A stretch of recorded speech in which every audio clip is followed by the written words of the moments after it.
வேதத்திலே மனிதர்கள் மனிதர்கள் தேவனுடைய மகன்கள் என்று சொல்லப்படுவது யார்? மனிதர்களின் மகள்கள் என்று சொல்லப்படுவது யார்? இதை நாங்க ஆதியாமம் 6ஆம் அதிகாரத்தில் நாம் பார்க்கிறோம். ஆதியாமம் 6ஆம் அதிகாரம் 2ஆம் வசனத்தில் இந்த வசனம் இருக்கு. இது ஒரு பெரிய ஒரு ஆர்குமெண்ட் கிறிஸ்தவத்திலே. இறைவனின் மகன்கள், இந்த இடத்துல சொல்லப்பட்ட இறைவனின் மகன்கள் என்றது யார்? அதான் கேள்வி.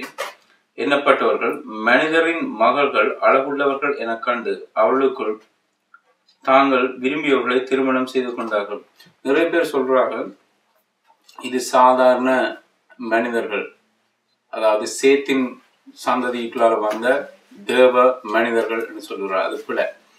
ஏனென்றால் தேவன் இதை ஒரு வித்தியாசமா எடுத்து இவர்கள் செய்த பாவத்தை எடுத்து அவர்களை தண்டிக்கிறார்.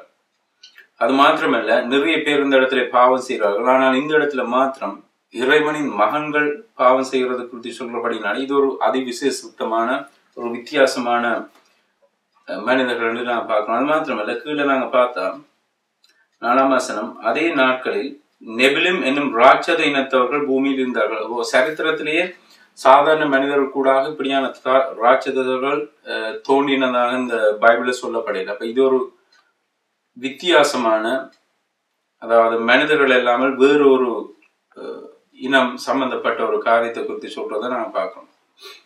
பைபிள்ல நாங்க இதை இன்னொரு இடத்துல நாங்க இதே மாதிரியான வேர்ட் ஜோபுல வருது. ஜோபுவின் புத்தகம் 1ஆம் அதிகாரத்துக்கு நாங்க போனோம். யோபு 1ஆம் அதிகாரம் 6ஆம் வசனத்திலும் இப்படியான ஒரு நாள் இறைவனின் தூதர்கள் கர்த்தரின் முன் சமூகம் அளிக்க வந்தார்கள். இந்த இடத்துல தெளிவா இருக்குது. தேவ மனிதர்கள் என்று சொல்வது, தேவனின் மகன்கள் என்று சொல்வது இறைவனின் தூதர்கள். இந்த இடத்துல தெளிவா இருக்கு. ஒரு நாள் இறைவனின் தூதர்கள் கர்த்தரின் முன் சமூகம் அளிக்க வந்தார்கள், சாத்தானும் அவருடன் வந்து நின்றார். அப்ப உண்மையாவே இது விழுந்து போன தூதர்கள் தான். ஆனா எப்படி விழுந்து போன தூதர்கள் மூலமாக ஒரு ராட்சத சந்ததி இந்த உலகத்தில் உருவாகும்? பைபிள் தெளிவா சொல்லுது, தேவதூதர்கள் திருமணம் செய்ய முடியாது. மத்திய 22:30 இருக்குது.